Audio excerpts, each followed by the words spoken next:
கர்த்தராகிய இயேசு கிறிஸ்து நாமத்தினாலே உங்கள் ஒவ்வொருவருக்கும் தேவன் தாமே அளவற்ற ஆசீர்வாதத்தை உங்களுடைய வாழ்க்கையில் கூட்டுவாராக. இந்த வேளையில கூட ஒரு சிறு வேத பாகத்தை நம்ம வாசிக்கலாம். ஏசாயா புத்தகம் 30ஆம் அதிகாரம் 26வது வசனம்.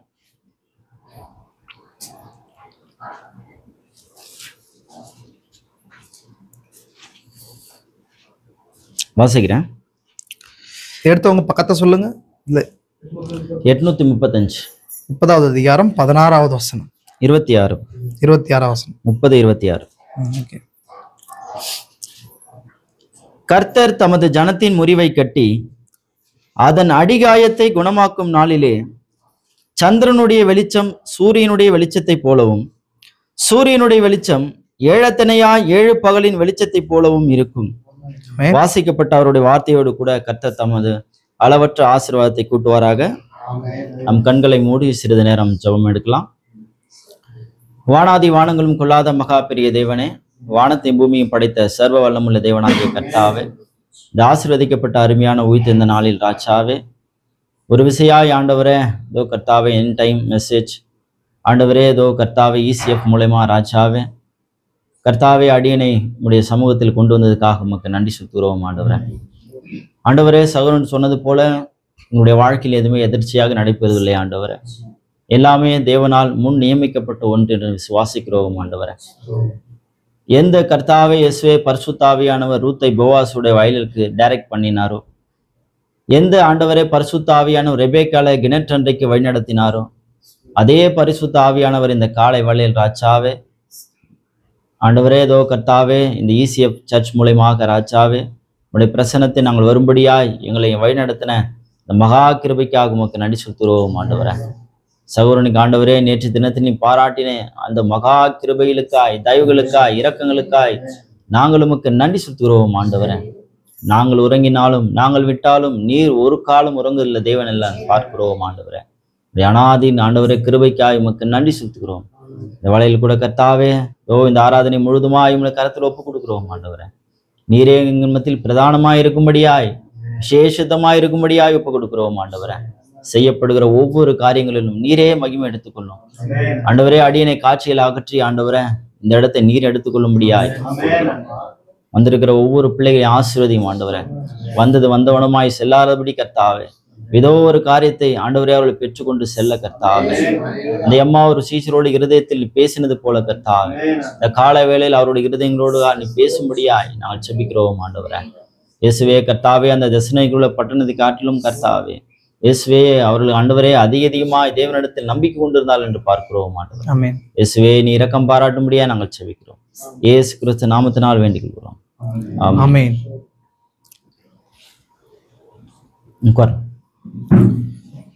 வரலாம்.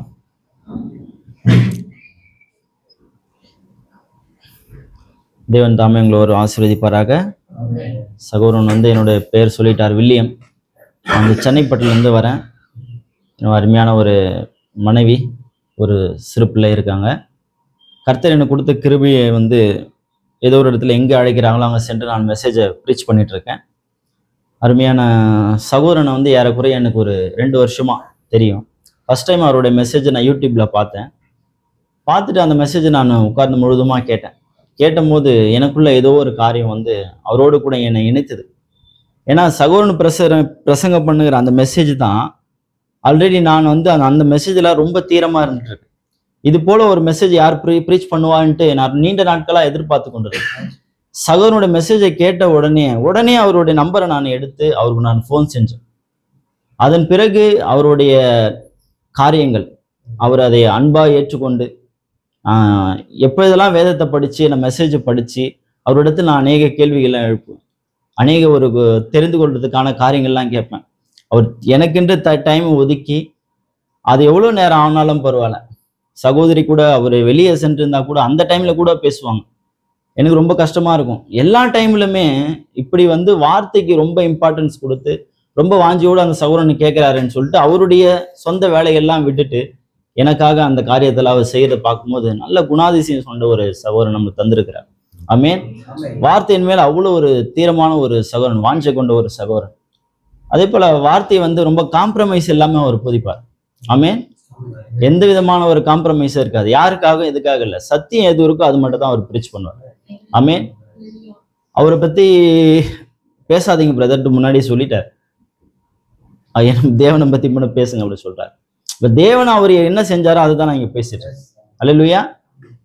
அதனால இந்த சகோதரன் கூட பேசிட்டு கொண்டு இருக்கும்போது பாத்தீங்கன்னா, அருமையான சகோதரன் போவாஸ் அவர், உங்களுக்கு தெரியும், முரளி சகோதரன் நினைக்கிறேன், அவரோட கூட எனக்கு பழக்கம் ஏற்பட்டது சகோதரன் மூலயமாக. அவரும் ரொம்ப இனிமையான ஒரு சகோதரன். மெசேஜ் மேல அவர் தீராஜ ஒரு வாஞ்சி கொண்ட ஒரு சகோதரன். அவரோட கூட நல்ல ஒரு ஃபெலோஷிப் கிடைச்சது. நாங்கள் 3 பேருமா கடந்த ஒரு 1.5 வருஷம் அல்ல 2 வருஷமா ஃபோனில் தான் பேசுவோம். வார்த்தை குறித்து மாத்திரம்தான் அவர் பேசுவோம். எங்கள் 2 பேருக்கும் அவர் தான் ஒரு கைடு போல எல்லா காரியத்துமே எங்களை டீச் பண்ண ஆரம்பித்தார். அதுலேருந்து எங்களுடைய வாழ்க்கையில் நான் பார்க்குறேன், என்னுடைய வாழ்க்கையில் உள்ள வளர்ச்சி எனக்கு கூடி இருக்குது. அம்மே, எப்படி நீங்கள் அமர்ந்திருந்து கேட்கும்போது உங்களுடைய வாழ்க்கையில் எவ்வளோ கூடி இருக்கோ அதே போல தான் நான் தூரத்தில் இருக்கேன். ஆனால் சகோதரனுடைய லீடிங் என்னுடைய ஆவிக்குரிய வளர்ச்சிக்கு சகோதரன் ரொம்ப பாடுபடுவார். சகோதரன் இதை படிங்க, இதை படிங்க, இதை படிங்க, அது இப்படி பண்ணாதீங்க, அது இப்படி பண்ணுங்க, அப்படி பண்ணுங்கன்னு சொல்லிட்டு என்னுடைய ஆவிக்குரிய வளர்ச்சிக்கு சகோதரன் மிகவும் பாடுபட்ட ஒரு சகோதரன். இந்த நாளையில் கூட ரொம்ப நாள் சகோதரன் கூப்பிட்டு இருந்தார், வாங்க சகோதரனே அப்படின்னு சொல்லி. தேவன் இந்த நாளில் ஒரு நேரத்தை வாய்க்க பண்ணி இங்கே கொண்டு வந்திருக்கிறார். ஒரு சிறு மெசேஜ் தான் கொண்டு வந்திருக்கிறேன். சகோதரன் உங்களுக்கு எவ்வளோ காரியங்களை ஒரு டீப்பான மெசேஜ் டீச் பண்ணுற ஒரு சகோதரன் எனக்கு தெரியும். நான் அந்த காரியங்கள்லாம் பேசுறதில்ல. ஏற்கனவே ஒரு ப்ரீச் பண்ண மெசேஜை ஜஸ்ட் உங்களுக்கு ஞாபகப்படுத்தும்படியா ஒரு மெசேஜ் தான் கொண்டு வந்திருக்கேன். தேவன் தாமலே உங்களை ஆசீர்வதிப்பாராக. நம்ம இந்த நாளில் கூட பார்க்க போகிற செய்தியின் தலைப்பு என்னன்னா, பிளவு, பிரீச். இந்த பிரீச் என்று பார்க்கும்போது பார்த்தீங்கன்னா, நமக்கு தெரியும் பிரீச் அப்படின்னா ஒரு இடைவெளின்னு அர்த்தம். ஒரு இடைவெளி, அதாவது ஒரு கேப். இப்போ கேப் அப்படி சொன்னாலே ஏதோ ஒரு காரியம் ஃபர்ஸ்ட் ஒன்றா இருந்தது, ஒரு கேப் ஏற்பட்ட போது பார்த்தீங்கன்னா 2 காரியங்களை விலகி இருக்கு. ஆமென். அதுதான் நம்ம பிளவுன்னு சொல்ல போறோம், ரைட்? இப்போ உங்களுக்கும் எனக்கும் இடையில பார்த்தீங்கன்னா இந்த ஃபுல் ஃபீட் ஒரு கேப்பா இருக்கு. இதை தாண்டி உங்ககிட்ட நான் வர முடியாது. அதனால ஒரு இடைவெளி இருக்குது. அந்த இடைவெளி என்ன, அதை தான் இந்த நாளில் நம்ம பார்க்க போறோம். ஆமென். இதே தலைப்பில் பார்த்தீங்கன்னா பிரதர் பெனாம் மெசேஜை ப்ரீச் பண்ணியிருக்கார். என்னன்னா, 7 சபையின் காலங்களுக்கும் 7 முத்திரைகளுக்கும் இடையே உள்ள பிளவு அப்படின்ற ஒரு செய்தியை பிரசங்கம் பண்ணியிருக்கார். எப்போனா 1963 வருஷம் மார்ச் மாதம் 17ஆம் தேதி சனிக்கிழமை ஈவினிங் கொடுத்த ஒரு மெசேஜ். நீங்க வச்சிருப்பீங்க, வீடியோ சென்று வாசிங்க. ரொம்ப இம்பார்ட்டன்டான ஒரு மெசேஜா இருக்குது. அந்த மெசேஜில் பார்த்தீங்கன்னா, நான் ஃபர்ஸ்ட் டைம் பார்க்கும்போது பார்த்தீங்கன்னா, நம்மளுக்கு 7 சபையின் காலங்கள் தெரியும், 7 முத்திரைகள் தெரியும். ஆனா 7 சபையின் காலங்களுக்கும் 7 முத்திரைகளுக்கு இடையே ஒரு பிளவு இருக்குன்னு ஃபர்ஸ்ட் டைம் பெனாம் சொல்லும் போது அதை நான் ஆச்சரியத்துக்குள்ளாக பண்ணியது. ஆமென். அப்ப என்ன அந்த பிளவு? சபை காலங்களுக்கும் 7 முத்திரைகளுக்கு இடையே இருக்கிற அந்த பிளவு என்ன என்பதை ஒரு ஆவல் நம்மளுக்கு ஏற்பட வேண்டியது. ஆமென். ஒவ்வொரு வாட்டி ஒரு டைட்டில் நம்ம படிக்கும் போதும் அந்த ஆவல் நம்மளுக்கு ஏற்பட வேண்டியதா இருக்கு. ஆமென். ஒவ்வொரு மெசேஜ் படிக்கும் போதும் அந்த மெசேஜ் எந்த நோக்கத்துக்காக அந்த டைட்டில் வச்சாரு பெனாம். ஆமென். பரிசுத்த ஆவி என்றால் என்ன, எதற்காக அருளப்பட்டது, அது நமக்குள்ளாக வந்தா எந்த விதமான ஒரு கிரிகளை ஏற்படுத்தும், இந்த காரியத்தை அடிப்படை அது ஸ்கேலா இருக்கு, ஒரு மெஷர்மெண்டா இருக்கு. எந்த ஒரு மெசேஜ் படிச்சாலும் எதற்காக அந்த மெசேஜ் கொடுத்தார், எந்த காலகட்டங்கள் அந்த மெசேஜ் கொடுத்தார், அதை நம்ம பார்க்க வேண்டியவர்களா இருக்கிறோம். ஆமென். அது போலதான் அந்த 7 சபையின் காலங்களுக்கும் 7 முத்திரைகளுக்கு இடையே உள்ள பிளவு. அப்ப அந்த பிரீச் மட்டும் தான் நம்ம பார்க்க போறோம் இன்னைக்கு. ஃபுல் மெசேஜ் நான் அது பிரீச் பண்ண போறது இல்ல. எந்த நோக்கத்துக்காக அந்த பிளவு அங்க ஏற்பட்டது, பின்பு அந்த பிளவு எப்படி இணைக்கப்பட போகிறது. ஆமென். அந்த காரியத்தை நம்ம இன்னைக்கு பார்க்க போறோம். பாருங்க, அவர் 1960, 60, 61 போன்ற காலகட்டங்கள்ல ரெவலேஷன் சீரியஸ் பேசினார். வெளிப்படுத்தின விசேஷத்துக்குள்ளாக அவர் என்ட்ரி ஆகிறார். அப்போ முதலாவது என்ன பிரீச் பண்றாருன்னா, சபை காலங்களை குறித்து அவர் பிரீச் பண்றார். ஆமென். சபை காலங்கள்ல இருந்து என்ன வந்தது? சீல்ஸ் வந்தது. அப்போ சபை காலத்துல இருந்து அவர் சீல்ஸ் போறதுக்கு முன்னாடி அவர் பிரசங்கம் பண்ற ஒரு டைட்டில் தான் இந்த பிரீச். ஆமென். பாருங்க, அதற்கு ஒரு நோக்கம் இருக்குது. அவர் எந்த நோக்கத்துக்காக அதை பிரீச் பண்ணாரோ அந்த நோக்கத்தை நாம் சரிவர அறிந்து கொள்ளாத பட்சத்துல நம்மளால பாத்தீங்கன்னா 7 முத்திரைகளை சரிவர புரிந்து கொள்ள முடியாது. ஆமென். ஆமென். நமக்கு தெரியும் பிரதர் பெனாமுடைய லைஃபும் அவர் கொடுத்த ஒவ்வொரு செய்தியும் பரிசுத்த ஆவியினால் வழிநடத்தப்பட்டது. ஆமென். ஆமென். அவர் எதர்ச்சியாக ஏதோ நம்ம மெசேஜ் ப்ரிப்பேர் பண்ற மாதிரி பண்ணவே இல்லை. ஆமென். ஒவ்வொரு செய்திக்கு பின்னாடி ஒரு ஹிஸ்டாரிக்கல் பேக்ரவுண்ட் இருக்குது. ஆமென். ஆமென். அங்கு நடந்த ஒரு வரலாற்று பின்னணியை மையமாக கொண்டு இருக்கிறது. ஆமென். பெண்ணாமோட காலகட்டத்துல அவர் ஒவ்வொரு செய்தி பிரசங்கம் பண்றதுக்கு முன்னாடி ஒரு வரலாற்று பின்னணி இருக்கு.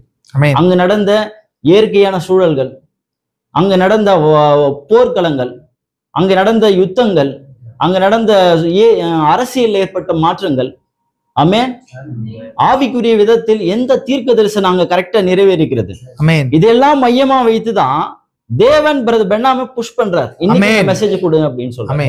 ஆமென். ஒவ்வொரு செய்திக்கும் பிறகு முன்னாடி பாத்தீங்கன்னா ஒரு டிவைன், ஒரு தெய்வீக திட்டம் தேவன் அங்க வச்சிருந்திருக்கிறார். ஆமென். ஆமென். நம்ம நினைப்போம், என்னடா இந்த டைம்ல இது கொடுக்குறாரு, இதை கொடுத்துருக்கலாமே நம்ம நினைக்கலாம். ஒவ்வொரு காரியத்துக்கும் பின்னாடி பாத்தீங்கன்னா ஒரு தெய்வீக திட்டம் இருந்தது இந்த பெண்ணாமோட மினிஸ்ட்ரியில மட்டும். அப்ப பாருங்க, ஒரு நபர் செய்தியை சரியாக அறிந்து கொள்ள வேண்டுமானால் நம்மளுக்கு இம்பார்ட்டன்டா ஒரு காரியம் என்ன தெரியணும்னா, பிரதர் பெண்ணாமுடைய லைஃப நம்ம கண்டிப்பா அறிஞ்சு கொள்ள வேண்டும். ஆமென். அவருடைய லைஃப் எப்படியாக திட்டமிடப்பட்டிருக்கிறது. ஆமென். அவருடைய வாழ்க்கை எப்படியாக அந்த அவருடைய வாழ்க்கையில் வெளிப்பாடுகள் எப்படி ப்ராக்ரஸ் நோக்கி போய்கிட்டு இருந்தது. ஒரே டைம்ல அவர் எல்லா வெளிப்பாடும் தேவன் தரல. ஆமென். ஒவ்வொரு நேரத்திலையும் அவருக்கு எந்த வெளிப்பாடு தேவன் தர வேண்டும் தேவனுடைய முன்குறிக்க திட்டமா இருக்குது. ஆமென். ஒரே நாள்ல அவருக்கு எல்லாமே கிடைக்கல. 48 இருந்து பாத்தீங்கன்னா 65 பாத்தீங்கன்னா அவருடைய வெளிப்பாடு பாத்தீங்கன்னா மேலும் மேலும் மேலும் ஸ்டெப் பை ஸ்டெப்பா அவருக்கு கொடுக்கப்பட்டது. அதனாலதான் ஒரே மெசேஜ்ல எல்லாத்துடைய தீர்வை நம்மளால காணவே முடியாது. ஆமென். அவருடைய மெசேஜ் முழுவதுமே ஸ்கேட்டர் ஆகப்பட்டது. ஆமென். அவருடைய மெசேஜ் எப்படின்னா சிதறி இருக்குது. 1947 இருந்து 65 கொடுக்கப்பட்ட எல்லா மெசேஜ்கள்ல தான் அந்த கோல்டன் நக்கட்ஸ் இருக்குது. ஆமென். பரிசுத்த ஆவியினால பிரதர் போலியும் இன்னும் மட்டும் கர்த்த அனாயிட்டிங் பிரீச்சர் மட்டும்தான் அவங்க கொடுக்க காலிங் மூலியமா, அவங்களுக்கு பெற்ற அபிஷேகத்தின் மூலியமா தான் அந்த சிதறடிக்கப்பட்ட எல்லா கோல்டுகளையும் கொண்டு அவங்க உங்களுக்கு கொடுக்க வேண்டியவர்களா இருக்கு. ஆமென். அதுதான் பிரைட் மினிஸ்ட்ரியா இருக்குது. ஆமென். ப்ராஃபட் மினிஸ்ட்ரியை தொடர்ந்து ஒரு மனவாட்டி ஊழியம் கண்டிப்பா இருக்கிறது. ஆமென். அந்த ஊழியத்தில் தான் நம்ம எல்லாருமே அமர்ந்திருக்கிறோம். கர்த்தருக்கு ஸ்தோத்திரம். இப்ப பார்க்கலாம். நம்ம பாருங்க நம்ம வாசித்தோம்.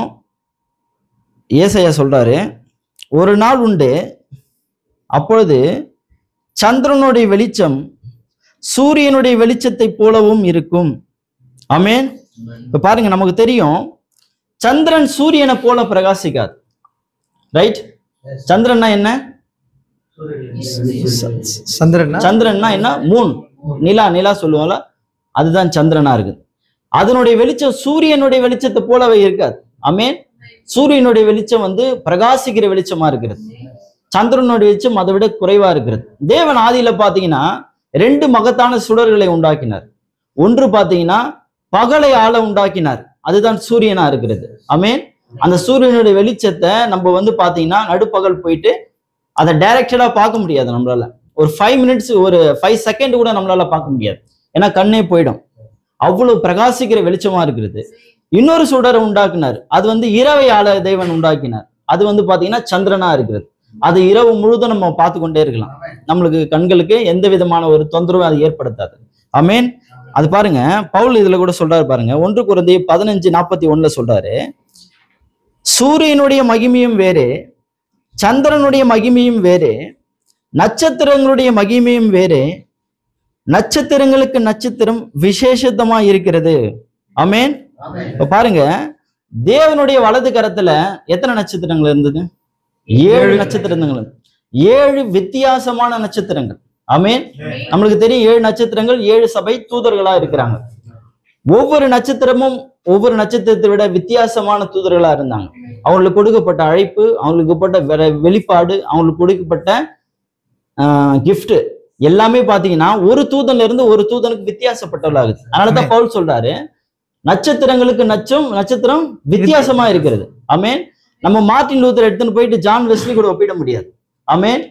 ஜான் வெஸ்லி எடுத்துன்னு போயிட்டு பெண்ணாம கூட நம்ம ஒப்பிடவே கூடாது. ஆமென். இப்ப பாருங்க, வானங்கள்ல நம்ம பார்க்கலாம். வானங்கள்ல பாத்தீங்கன்னா ஏராளமான நட்சத்திரங்கள் இருக்கும். இரவு நேரம் நம்ம பார்க்கலாம்.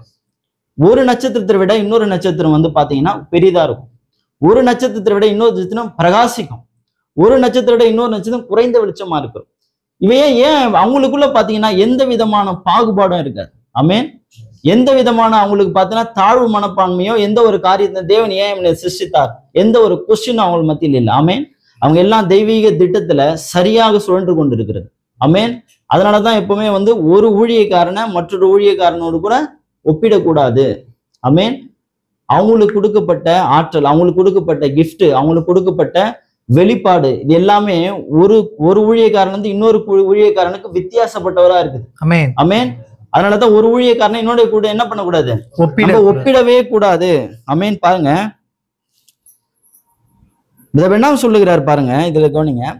சந்திரன் சூரியனுக்கு நிழலா இருக்கிறது, ஒரு ஷேடோவா இருக்கிறது. சந்திரனுக்கு பாத்தீங்கன்னா சுய ஒளி கிடையாது. சுய ஒளி இருக்குங்களா? சந்திரனுக்கு இல்ல. அது எப்படி பிரகாசிக்கிறதுனா, அது சூரியனிலிருந்து வெளிச்சத்தை வாங்கி முழுதுமா நம்மளுக்கு பிரகாசிக்க செல்கிறது. ஆமென். இதை என்ன சொல்றாரு இங்க, இந்த ஒரு அழகான ஒரு பிக்சர் நீங்க கவனிங்க. அப்படி சொல்லிட்டு சொல்றாரு, கவனிங்க. கிறிஸ்து யாருக்கு அடையாளமா இருக்கிறார்னா சூரியனுக்கு அடையாளமா இருக்கிறார். ஆமென். நம்மளுக்கு தெரியும் அவர் நீதியின் சூரியனா இருக்கிறார். அல்லேலூயா. சந்திரன் யாருக்கு அடையாளமா இருக்குதுன்னா சபைக்கு அடையாளமா இருக்கிறது. ஆமென். இவை இரண்டும் ஹஸ்பண்ட் அண்ட் ஒய்ஃப் போல இருக்கிறாங்களாம். ஆமென். கணவன் மனைவி போல அவர்கள் ஒற்றுமையாக இருக்கிறார்கள். கவனிங்க, சூரியன் அதாவது கணவன் வெளிச்சத்தை பிரகாசிக்க செய்கிறார். ஆனால் அந்த சூரியன் போன பிறகு சந்திரன் அதாவது சபை சூரியனிலிருந்து பெற்ற வெளிச்சத்தை பூமிக்கு பிரகாசிக்கிறது. ஆமென். ஆமென். இப்ப பாருங்க, சந்திரன் ஒளியை பிரகாசித்து கொண்டிருக்கும் வரை, ப்ராப்பர் சொல்றாரு, சந்திரன் ஒளியை பிரகாசித்து கொண்டிருக்கும் வரை சூரியன் எங்கேயோ ஜீவனோடு இருக்கிறது என்று அர்த்தம். ஆமென். ஆமென். சூரியன் வந்து காட்சிக்கு படுத்துறது கிடையாது. சந்திரன் தான் ஒளியை பிரகாசித்து கொண்டு இருக்கிறது. ஆனா அதுக்கு பின்பாக அது இயக்கி கொண்டிருக்கிறது யாருன்னா சூரியனா இருக்கிறது. ஆமென். அப்ப சந்திரன் ஒளியை பிரகாசித்து கொண்டிருக்கிற வரை சூரியன் எங்கே ஜீவனோடு இருக்கிறது என்ற அர்த்தம். ஆமென். சூரியன் யாரா இருக்கிறார்? தேவனா இருக்கிறார். அல்லேலூயா. இப்ப பாருங்க, கிறிஸ்து பூமியில இருக்கும் போது பாத்தீங்கன்னா பிரகாசிக்கிற வெளிச்சமா இருந்தார். அவர் பூமியில் இருந்த நாட்களில் பிரகாசிக்கிற வெளிச்சமா இருந்தாரு. அதனாலதான் பாருங்க இல்ல சொல்லப்படுது பாருங்க, அவர் நாசரேத், செபுலோன் என்ன நப்தலி என நாடுகளில் எல்லையில் இருக்கும் கடற்கு அருகான கப்பர் நகுமிலே வந்து வாசம் செஞ்ச போது கடற்கரையிலும் யோர்தானுக்கு அப்புறத்தில் உள்ள செபுலோன் நாடும் நப்தலுடைய நாடும் புறஜாதியாருடைய கலிலேயாவிலே இருளில் இருக்கும் ஜனங்கள் பெரிய வெளிச்சத்தை கண்டார்கள். ஆமென். ஆமென். ஏன்னா ஒரு பிரகாசிக்கிற வெளிச்சமா இருந்தார் பூமியில இருக்கும்போது. அங்க டார்க்ல இருக்கிற எல்லாருமே அந்த பெரிய வெளிச்சத்தை, அந்த இயேசு கிறிஸ்துவ தேவனை அங்க அவங்க பார்த்தாங்க. அதன் மட்டும் இல்ல, அதுல சொல்றாரு பாருங்க, அவருக்குள் ஜீவன் இருந்தது, அந்த ஜீவன் மனுஷருக்கு ஒளியா இருந்தது, அந்த ஒளி இருளை பிரகாசிக்கிறது, இருளானது அதை பற்றி கொள்ளவில்லைன்னு போடப்பட்டது. ஆமென். இயேசு கிறிஸ்து பூமியில இருக்கும்போது பாத்தீங்கன்னா அவர் வெளிச்சமா இருந்தார். ஆமென். அவருக்கு முன்பாக எந்த ஒரு டார்க்னஸும் வர முடியலாங்க. அல்லேலூயா. இப்ப பாருங்க, பிசாசுகள் அவர் வருவதற்கு முன்னதாகவே தாவீதின் குமாரனே என்னை ஏன் வேதனைப்படுத்தி வந்தீர், என்னுடைய காலம் இன்னும் வரலையே அப்படின்னு சொல்றாங்க. ஏன்னா அது இருளா இருக்கிறது, இவர் வெளிச்சமா இருக்கிறார். ஆமென். இருள் காட்சிக்கு வந்த பிறகு ஒளி வந்து காட்சிக்கு வந்த பிறகு இருளானது ஓடி போக வேண்டியதா இருக்குது. ஆமென். நம்ம கிச்சனுக்கு போறோம், இப்போ ஒரு லைட்டு போடுறோம் வச்சுங்களேன், அங்க கருப்பான் பூச்சி எதனா இருந்தா உடனே அவரு ஓட ஆரம்பிச்சிடும். ஆமென். வெளிச்சம் என்னைக்கு காட்சியில வருதோ அங்க இருள் போக வேண்டி இருக்குது. ஆமென். இப்ப பாருங்க, கிறிஸ்து பூமியில இருக்கும்போது அந்த காரியங்கள் சம்பவித்ததை நம்ம பார்க்கிறோம். அவர் போன பிறகு, அதாவது சூரியன் போன பிறகு, அவர் பெந்தகோச நாள், அதாவது கிறிஸ்து மரித்து அடக்கம் பண்ணப்பட்டு உயிர்த்தெழுந்து மேல போன பிறகு அவர் பெந்தகோச நாள் வரும்போது தன்னுடைய வெளிச்சத்தை சபையின் மேலாக பிரகாசிக்க செய்தார். ஆமென். ஆமென். சபையின் மேலாக பிரகாசிக்க செய்தார். நம்ம வெளிப்படுத்தின விஷயத்தை நம்ம பார்க்கிறோம். அவருடைய முகம், யோவான் பத்மதீவில் இருக்கும்போது அவர் முகத்தை பார்க்கறான். எப்படி பார்க்கறான்? அவருடைய முகம் வல்லமையாய் பிரகாசிக்கிற சூரியனை போல இருந்தது. ஆமென். அவர் அங்கு பாத்தீங்கன்னா அங்க 7 நட்சத்திரங்கள் மத்தியில் அவர் இருக்கிறார். ஆமென். சபை காலங்கள் மத்தியில இருந்து தம்முடைய முகத்தின் வெளிச்சத்தை சபை காலங்களூடாக பிரகாசிக்க செய்து கொண்டிருக்கிறார். ஆமென். இப்ப பாருங்க, அது வந்து சூரியன் இல்லாத நாட்களா இருக்குது. சூரியன் போயிடுச்சு, இப்ப யார் வந்தனா சந்திரனுடைய நாட்கள். ஆமென். சபை காலங்கள் முழுவதும் யாருடைய நாட்கள்? சந்திரனுடைய நாட்களா இருக்கிறது. ஆமென். சந்திரனுடைய நாட்கள் 7 மெசஞ்சர் இருக்கிறாங்க, 7 சபை கால தூதர்கள். அவர்கள் பாத்தீங்கன்னா சபைக்கு தன்னுடைய வெளிச்சை சூரியனிலிருந்து பெற்றுக்கொண்டு பிரகாசிக்க செய்கிறார்கள். ஆமென். அது சந்திரன் இல்லாத நாட்களா இருக்கிறது. ஆனால் மத்தேயு 24:37 அதிகாரத்துல பாத்தீங்கன்னா ஒரு வசனம் சொல்லப்படுது. என்னன்னா, நோவாவின் நாட்களில் நடந்து போல மனுஷகுமாரன் வரும் நாட்களில் நடக்கும் என்று சொல்லப்பட்டது. ஆமென். இந்த கடைசி நாட்களில் மீண்டுமாய் அந்த நீதியின் சூரியன் இறங்கி வருவதாக வாக்கு கொடுத்திருக்கிறார். ஆமென். இந்த நாட்களில் வெளிப்படுத்தின 10:1 படி பாத்தீங்கன்னா நீதியின் சூரியன் ஆகிய அவர் இறங்கி வந்திருக்கிறார். ஆமென். எதற்கு வந்திருக்கிறார்? சந்திரனை மறுபடியும் சூரியனை போல பிரகாசிக்க செய்யும்படியாய். ஆமென். ஏன்னா பாத்தீங்கன்னா பவுலுடைய நாட்களில் பார்த்தா சூரியன் ஒரு முறை தான் பிரகாசித்தது.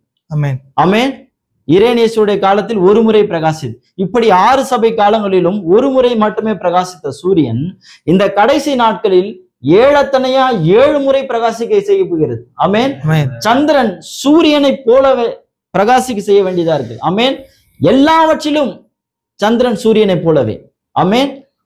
அவரை போன்றதான வல்லமை உள்ள ஒரு சபையாக. ஆமென். அவரை போன்ற நாணத்தை உடைய ஒரு சந்திரனாக. ஆமென். அவரை போல கேரக்டர் உடைய ஒரு சபையாக. ஆமென். எல்லா விதத்திலையும் சூரியனை போலவே அந்த சந்திரன் இருக்கும்படியா நீதியின் சூரியன் இங்கே உருவின பட்டயத்தோடு கூட. ஆமென். திறக்கப்பட்ட புஸ்தகத்தோட இன்னைக்கு இறங்கி வந்திருக்கிறார். அல்லேலூயா. எத்தனை பேர் பிலீவ் பண்றீங்க? ஆமென். ஆமென். இப்ப பாருங்க, அவர் போன பிறகு அப்படின்னு சொல்லப்பட்டிருக்கு. ஆமென். இப்ப பாருங்க, பொருளுக்கு நம்ம இப்படி வரலாம். நம்முடைய பொருள் என்னன்னா பிளவு அப்படின்னு சொல்லிட்டு பார்த்தோம். பிளவு பாருங்க, நமக்கு தெரியும் அந்த வசனம் சொல்லப்படுது பாருங்க. ஆதாம் பூமியில் தேவனுடைய பிரதிபலிப்பாக இருந்தான். நமக்கு எல்லாமே தெரியும். ஆதாம் பூமியில் தேவனுடைய பிரதிபலிப்பாக இருந்தான். தேவன் அண்ட சராசரங்களின் தேவன் அவருடைய குமாரன் இந்த பூமியை தன் சொந்த கட்டுப்பாட்டுக்குள் வைத்திருந்தான். ஆமென். வானங்கள் கர்த்தருடையவைகள், பூமியோ மனுபுத்திற்கு கொடுத்தார் என்று சொல்லப்பட்டிருக்கு. ஆமென். அவருடைய குமாரன் ஆதாம் பூமியில இருக்கிறான். அவன் தேவனுடைய ரெப்ரசன்டேட்டிவாக இருக்கிறான், பிரதிநிதியாக இருக்கிறான். ஆமென். தேவன் அங்கிருந்து எல்லாவற்றையும் ஆதாமுக்கு வழங்கி கொண்டிருக்கிறார். ஆமென். அவர் சூரியனா இருக்கிறார். ஆதாம் ஒரு சந்திரனுக்கு, சபைக்கு ஒரு அடையாளமா இருக்கிறான். ஆமென். இந்த பூமியை சொந்த கட்டுப்பாட்டுக்குள்ள வைத்திருந்தான். அவன் பேசினான், அவன் பெயரிட்டான், அவன் இயற்கையை நிறுத்தினான், அவன் எல்லாவற்றையும் அவனால செஞ்சு முடியுது. ஆமென். காற்றை பார்த்து அவன் வீசாதுன்னா அது வீசாது. கடலை பார்த்து இறையாதே அப்படின்னு சொன்னா இறையாது. ஏன்னா பூமியின் மேல் சர்வ அதிகாரம் அவன் கொண்டிருந்தான். ஆமென். தேவன் அப்படிதான ஒரு வல்லமையை தம்முடைய இமேஜாக அவனை உண்டாக்கினார். ஆமென். நம்முடைய சாயலாகவே அவனை உண்டாக்கினார்.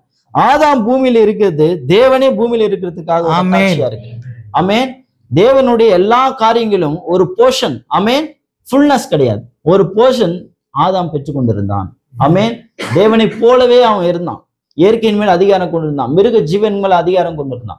ஆனால் என்றைக்கு அவன் பாவத்தில் விழுந்தானோ அவன் எல்லாவற்றையும் இழந்து போனான். ஆமென். 3 காரியங்களை அவன் இழந்து போனான். நீங்க தெரியும் உங்களுக்கு 3 காரியங்கள். ஒன்று, நித்திய ஜீவன் மேல் இருந்த உரிமையை அவன் இழந்து போனான். பூமியின் மேல் இருந்த ஆளுகையை அவன் இழந்து போனான். தேவனுடன் கொண்டிருந்த ஐக்கியத்தை அவன் இழந்து போனான். எல்லாவற்றுக்கும் மேல தேவ சாயலை அவன் இழந்து போனான். அல்லேலூயா. தேவ சாயலை அவன் இழந்து போனான். பாருங்க, அவன் என்றைக்கு தேவனுடைய வார்த்தைக்கு செவி கொடுத்த பதிலாக தன் மனைவியின் விவேகத்திற்கு அவன் செவி கொடுத்த போது அவன் எல்லாவற்றையுமே இழந்தான். ஆமென். அவன் ஒரு கள்ளர் கையில் அகப்பட்டவன் போல மாற்றிக்கொண்டான். அதான். ஆமென். அந்த கள்ளன் யாரு? பிசாசா இருக்கிறான். ஆமென். அவன் தான் பிசாசா இருக்கிறான். அந்த கள்ளர் கையில் அகப்பட்டான். என்னைக்கு தேவனுடைய வார்த்தையை விட்டுட்டு மனைவியினுடைய விவேகத்திற்கு அவன் செவி கொடுத்தானோ, அவனுடைய சொந்த நாலேஜுக்கு அவன் செவி கொடுத்தானோ, அவன் தேவனா இருப்பதற்கு பதிலாக, அதாவது அவன் நித்திய ஜீவனில் இருந்து கால வரம்புள்ள ஒரு சிருஷ்டியாக மாற்ற வேண்டியதா இருந்தது. ஆமென். அவன் நித்தியத்திலிருந்து ஒரு டைமுக்கு வர வேண்டியதா இருந்தது. ஆமென். கள்ளர் கையில் அகப்பட்ட ஒருவனை போல அவன் மாற்றிக்கொண்டான். ஆமென். அந்த சாத்தான் அவன் என்ன செஞ்சானா, அவன்கிட்ட இருந்து அந்த தேவ சாயலை அவன் உறிஞ்சான். ஆமென். அவன் தேவ சாயலை உறிந்தி அவனை காயப்படுத்தி அவனை குச்சி உயிரா என்ன பண்ணானா, ஏதேன் தோட்டத்துக்கு அவன் வெளியே அனுப்பிட்டான். ஆமென். அவன் பாவத்தில் விழுந்த உடனே இந்த காரியம் எல்லாமே தேவன் பார்த்த போது தேவன் காட்சியில இறங்கி வரார். ஆமென். அவன் பாவத்தில் என்னைக்கு விழுந்தானோ தேவன் காட்சியில இறங்கி வருகிறார். ஆமென். கவனிங்க, தேவன் அவனோட ஃபெல்லோஷிப் பண்ணும்படியா இறங்கி வரல, தேவன் அவனை ஜட்ஜ் பண்ணும்படியா இறங்கி வர. ஆமென். ஏன்னா அவர் எப்படி வருகிறார்னா சுப்ரீம் ஜட்ஜாக இறங்கி வருகிறார். ஆமென். அதுதான் 7வது முத்திரையா இருக்கிறது. ஆமென். நம்மளுக்கு தெரியும் தேவன் எங்கெல்லாம் பைபிள்ல இறங்கி வருகிறாரோ அது எல்லாமே 7th சீலா இருக்குது. ஆமென். தேவன் எங்க எல்லாம் நியாய தீர்ப்பு கொடுக்கிறாரோ அது எல்லாம் 6வது முத்திரையா இருக்கு, கோப கலசங்கள்லாம் இருக்கு. இப்படியாக பெண்ணாம் சொல்கிறார், வேதாகம் இந்த 7 முத்திரைகளை நீங்கள் வேதாகம் முழுமையை பார்க்கலாம். ஆமென். 7 சபை காலங்களை வேதாகம் முழுமையை பார்க்கலாம். ஆமென். அதே போல எங்கெல்லாம் இறங்கி வருகிறாரோ அங்கெல்லாம் அது 7வது முத்திரையா இருக்கிறது. இப்ப சுப்ரீம் ஜட்ஜா இறங்கி வருகிறார், அங்க ஒரு விசாரணை நடத்தப்படுகிறது. ஆமென். அங்க ஆதாம் இருக்கிறார், அங்க ஏவாள் இருக்கிறார், அங்க சர்ப்பம் இருக்கு. 3 பேருக்கும் ஒரு வழக்கு விசாரணை நடக்கிறது. ஆமென். அவர் ஜட்ஜா அங்க நின்று கொண்டு அவர்களை விசாரித்தார், நியாயம் விசாரித்தார். ஆமென். அவர்களை நியாயம் விசாரித்து ஏதேன் தோட்டத்துக்கு வெளியே அவர்களை அனுப்பினார். ஆமென். தேவனுடைய பிரசன்னத்திலிருந்து அவன் வெளியே அனுப்பப்பட்டான். இப்ப கவனிங்க, நம்மளுடைய தலைப்பு என்ன? பிரீச், பிளவு. இப்ப பாருங்க, தேவனுக்கும் மனுஷனுக்கும் அங்கதான் ஒரு பிளவு ஏற்பட்டது. ஆமென். புரியுதுங்களா? தேவனுக்கும் மனுஷனுக்கும் ஏதேன் தோட்டத்துல ஒரு பெரிய ஒரு பிளவு ஏற்பட்டது. அதற்கு முன்பாக தேவனோடு கூட பாத்தீங்கன்னா அவ்வளவு ஐக்கியமா இருக்காது. ஆமென். இரவும் பகலும் தேவன் இறங்கி வந்து அவனோடு கூட ஃபெல்லோஷிப்ல ஈடுபட்டார். ஆமென். அவங்க மத்தியில் எந்த ஒரு பிளட்டும் தேவை கிடையாது. ஆமென். ஒரு ரத்தம் சிந்தி ஒரு ஆட்டை அடிச்சு ஆதாமு போயிட்டு தேவனை சந்திச்சானா? இல்ல. அவங்க மத்தியில எந்த ஒரு காரியமும் இல்லை. ஒரு ஃப்ரெண்டா போல இருக்காங்க. ஆமென். ஆனா என்னைக்கு அவங்க மத்தியில பாவம் பிரவேசித்ததோ, அவிசுவாசம் பிரவேசித்தோ, அவங்க மத்தியில ஒரு கேப், பிளவு ஏற்பட்டது. ஆமென். தேவனுக்கும் மனுஷனுக்கும், சிருஷ்டிகருக்கும் சிருஷ்டிக்கும் ஒரு பிளவு ஏற்பட்டது. ஆமென். தேவன் அவர்களை நியாயம் விசாரித்து ஏதேனுக்கு வெளியே அனுப்பினார். ஆமென். மறுபடியும் அவர்கள் ஜீவ விருத்தை புசிக்காதபடி அவர்களுக்கு பாத்தீங்கன்னா அந்த ஜீவ விருட்சத்துக்கு போகும் வழியை அவர் வந்து கேர்பீன்களையும் வீசி கொண்டிருக்க சுடரொளி பட்டயத்தையும் வச்சு அதை பிளாக் பண்ணிட்டார். ஆமென். அந்த வழியை அவர் என்ன பண்ணினா ஸ்டாப் பண்ணிட்டார், உள்ள போக முடியாது. மனுஷன் மறுபடியுமா ஜீவ விருத்தத்தை புசிக்காதபடி அவன் தடை செய்யப்பட்டான். ஆமென். இப்போ ஒரு ஆதாமுடைய நிலைமை எப்படி இருக்குன்னா, ஒருவருமே அவனுடைய ஆதி நிலைக்கு திருப்ப முடியாத ஒரு சூழ்நிலையில ஆதாம் இருக்கிறான். ஆமென். ஆதாம் யாருக்கு அடையாளமான? சபைக்கு அடையாளமா இருக்கிறான், நமக்கு தான் அடையாளமா இருக்கிறான். ஒட்டுமொத்தமான மானிட வருகத்திற்கும் ஆதாம் தான் ஒரு அடையாளமா இருக்கிறான். ஆமென். இப்ப ஆதாம் வெளியே சென்றானா சபை வெளியே சென்றுச்சு. ஆமென். எப்படின்னா தேவ சாயல உரியப்பட்டவனா குற்றுவிரான் வெளியே கிடக்கிறான். குற்றுவிரா வெளியே கிடக்கிறான்னு என்று நான் சொல்லும் போதே உங்களுக்கு எந்த ஊமை ஞாபகம் வேண்டியதா இருக்கு? இயேசு கிறிஸ்து சொன்ன ஊமை இல்ல, நல்ல சமாரியன். நல்ல சமாரியன். ஆமென். புரியுதுங்களா? அந்த வந்து அந்த வழிபோக்கன் வந்து பாத்தீங்கன்னா ஒரு சமாரியன் வரான், அவன் குற்றுவிரா கல்லர் கையில அகப்பட்டு விழுந்து கிடக்கிறான். ரைட்டுங்களா? அந்த உங்களுக்கு ஊமை தெரியும். அந்த ஊமையை நினைச்சு இதை பாருங்க. ஆதாம் தேவ சாயல் உரியப்பட்டவனாய் அவன் காயப்பட்டவனா ஏதேனுக்கு வெளியே. ரைட்டுங்களா? அவன் வந்து பாத்தீங்கன்னா நித்தியத்திலிருந்து இப்போ கால வரம்புள்ள ஒரு சிருஷ்டியாக ஏதேனுக்கு வெளியே வந்து எல்லாவற்றையும் இழந்த நிலையில இருக்கிறான். மறுபடியும் அவனை மீட்டு அவன் காயத்தை சுகப்படுத்தி ஏசாயா சொல்ற பாருங்க, அதன் அடிகாயத்தை குணமாக்கிற நாளிலே அப்படின்னு சொல்லப்பட்டது. ஆமென். அப்போ ஒரு காயம் ஏற்பட்டது. எங்க ஏற்பட்டது? ஏதேன்ல ஏற்பட்டது. ஆமென். எந்த காயம் எப்படி ஏற்பட்டது? அவிசுவாசமும் மனுஷனுடைய பாவம் தான் அந்த காயத்தை கொண்டு வந்தது. ஆமென்.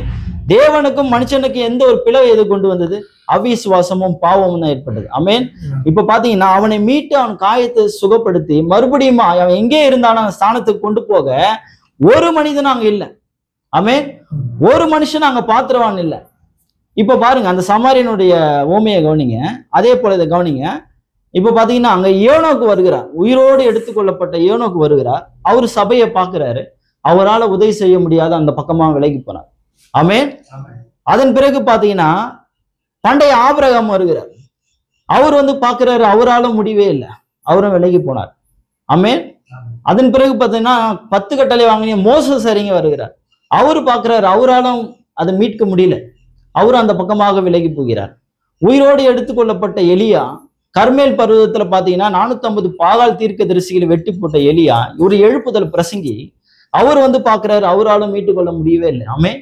இப்படியாக தாவீது வருகிறார், சாலமோன்கிற ஒவ்வொரு நபரா வருகிறார். ஒவ்வொரு நபரும் வந்து பார்க்கிறார்கள், அவர்களால் சபையை மீட்டுக் கொள்ள முடியவில்லை. ஆமென். அவர் எல்லாமே அந்த பக்கமா விலகி போக வேண்டியதா இருக்கு. ஆமென். அங்க நியாயப்பிரமாணம் வந்தது. ஆனா நியாயப்பிரமாணத்துல என்ன இல்லைன்னா சுகமாக்கம் வல்லம் இல்லை. ஆமென். அவன் ஏற்பட்ட அந்த காயத்தை கட்டும்படியா ஒரு சுகம் தேவைப்படுது. ஆமென். ஆனா நியாயப்பிரமாணம் ஒருத்தனை என்ன பண்ணும்னா குற்றம் சுமத்தி காயப்படுத்தி ஜெயில அடைக்கும். ஆமென். ஆனா நியாயப்பிரமாணத்துல என்ன இல்லைன்னா சுகமாக்கம் வல்லமே இல்லை. இப்ப நியாயப்பிரமாணம் வந்து பாக்குது, அவனால ஒன்னும் காப்பாற்ற முடியல, அந்த பக்கமா அதுவும் விலகி போகுது. இப்படி எல்லாம் போய் கொண்டிருந்த வேளையில், ஒரு நம்பிக்கையும் இல்லாத இருக்கின்ற வேளையில் முடிவாக நல்ல சமாரியன் வருகிறார். ஆமென். அவர் யாரு? கர்த்தராகிய இயேசு கிறிஸ்து. ஆமென். அவர் காட்சியில வந்து சபையின் மேல் அவர் மனதுருகினார். ஆமென். மனம் திரும்புகிறான். அதனாலதான் யோவான் 3:16 வாசிக்கிறோம். தேவன் தம்முடைய ஒரே பேரானை குமாரனை விசுவாசிக்கிறேனோ கெட்டு போகாம நித்திய ஜீவனை அடையும்படிக்கு அவரை தந்தருளி உளவாய் உலகத்தில் இல்ல சபையின் மேலாக ஆமென் நம் மீது அவர் அன்பு கூர்ந்து அந்த பாவத்திலிருந்து நம்ம தூக்கி எடுத்தார். ஆமென். பாவத்துல தூக்கி எடுத்து என்ன பண்ணார்னா அந்த காயங்களில் எண்ணெயை வார்த்தார். ஆமென். எண்ணெய் எதற்கு அடையாளமாகுது? ஹோலி கோஸ்ட், பரிசுத்த ஆவிக்கு அடையாளமா இருக்குது. ஆமென். அதன் பிறகு திராட்சை ரசத்தை வாக்குறார். அது எதற்கு அடையாளமா இருக்குது?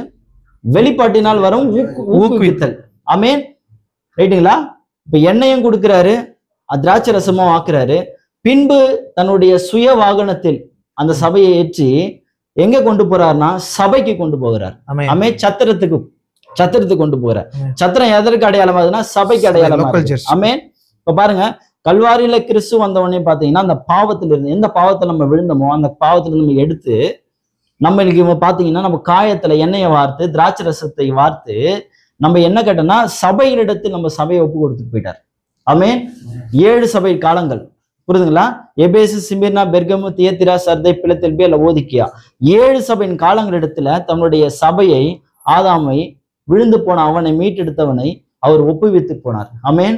அவர் போகும்போது பெந்தெகோஸ்து நாளிலே எதை கொடுத்தாரு? எண்ணெய், பரிசுத்த ஆவியாகிய எண்ணெயை சபையின் மேலாக ஊற்றினார். ஆமென்.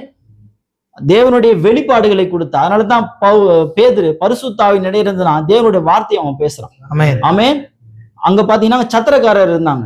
சத்திரக்காரர் யாருன்னா 7 சபை கால தூதர்களா இருக்கிறாங்க. ஆமென். பவுல்ல இருந்து பிரதர் பெர்னாம் வரையும் பாத்தீங்கன்னா சத்திரக்காரர்களா இருக்கிறாங்க. ஆமென். அவரிடத்தில் தேவன் தம்முடைய சபையை ஒப்பு விடுத்துட்டு போயிட்டார். ஆமென். அவர் போகும்போது பாத்தீங்கன்னா அந்த சத்திரக்கார இடத்துல 2 பணத்தை கொடுத்தார். 2 பணம் எதற்கு அடையாளமா இருக்குது? ஒன்று தேவனுடைய ஆவியும், ஒன்று தேவனுடைய வார்த்தை அடையாளமா இருக்கு. ஆமென். ரைட்டுங்களா? அவருடைய ஆவியினாலும் வார்த்தையினாலும் நான் திரும்ப வரும் வரையும் சபையை போஷிக்கும்படியா ஒப்பு கொடுத்துட்டு போனார். ஆமென். ஆமென். இப்ப பாருங்க, கவனிங்க.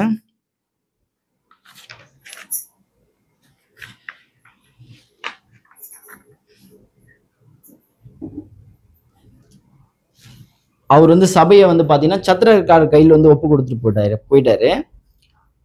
இவ்வளவு செய்தாலும் மனிதன் இன்னுமாக முழுதுமாய் மீட்கப்படவில்லை. ஆமென்.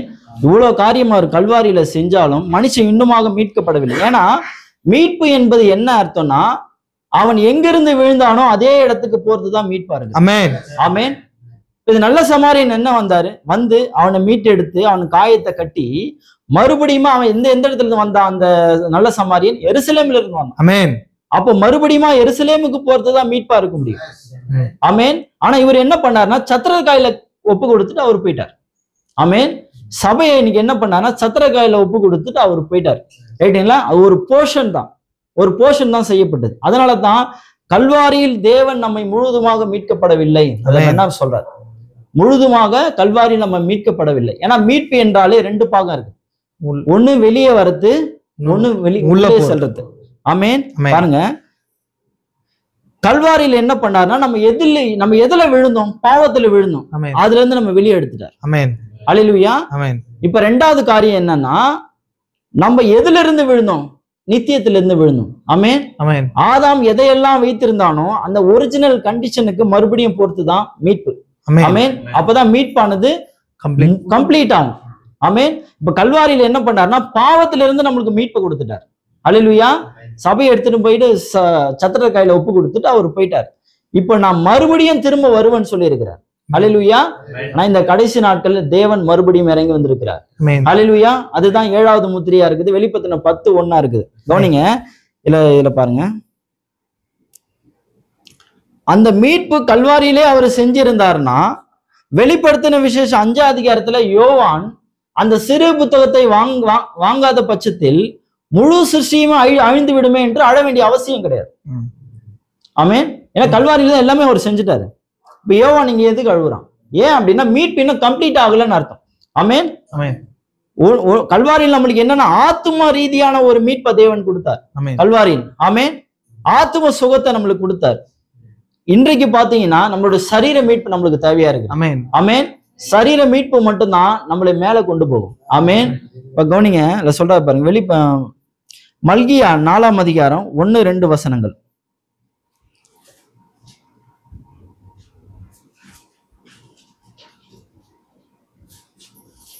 சொல்ல பாருங்க. இதோ சூளையை போல எரிகிற நாள் வரும், அப்பொழுது அகங்காரிகள் யாவரும் அக்கிரம செய்கிற யாவரும் துரும்பாயிருப்பார்கள். வரப்போகிற நாள் அவர்களை சுட்டெரிக்கும், அது அவர்களுக்கு வேரையும் குப்பையும் வைக்காமற் போகும் என்று சேனைகளின் கர்த்தர் சொல்லுகிறார். ஆமென். கவனிங்க, இல்ல கவனிங்க கொஞ்சம்.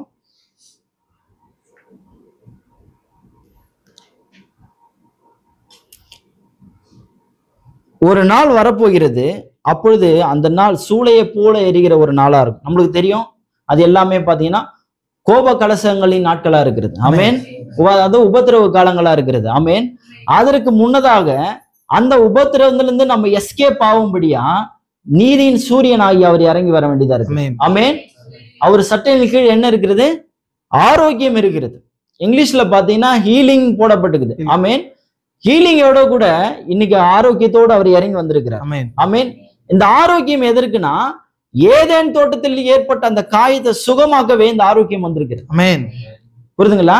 சபைக்கு ஏற்பட்ட அந்த காயத்தை முழுதுமாக சுகப்படுத்தவே இந்த ஆரோக்கியத்தோட நீதியின் சூரியன் ஆகிய கிறிஸ்து இன்றைக்கு இறங்கி வந்திருக்கிறார். ஆமென். இப்ப பாருங்க, அதுல சொல்லிட்டு பாருங்க. அதனாலதான் வெளிப்படுத்தின 10:1 நம்ம வாசிக்கிறோம், நீதியின் சூரியன் சட்டைகளோடு கூட அவர் இறங்கி வந்திருக்கிறார். ஆமென். அவர் பூமியில் 7ஆம் தூதனை அவர் சந்திக்க வேண்டியதா இருக்கிறார்.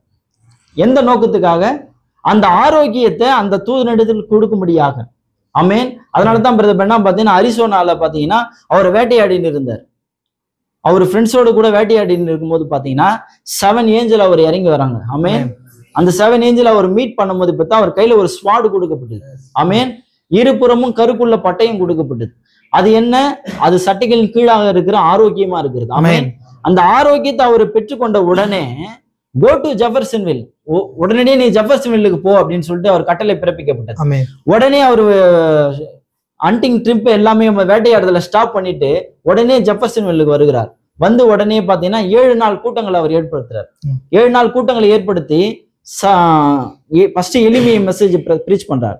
அதன் பிறகு பாத்தீங்கன்னா 7 முத்திரைகளை பேசுறதுக்கு முன்னதாக அவர் என்ன பிரீச் பண்றாரு அப்படின்னா, 7 சபை காலங்களுக்கும் 7 முத்திரைகளுக்கு இடையே இருக்கிற பிளவுன்னு பிரசங்கம் பண்றாரு.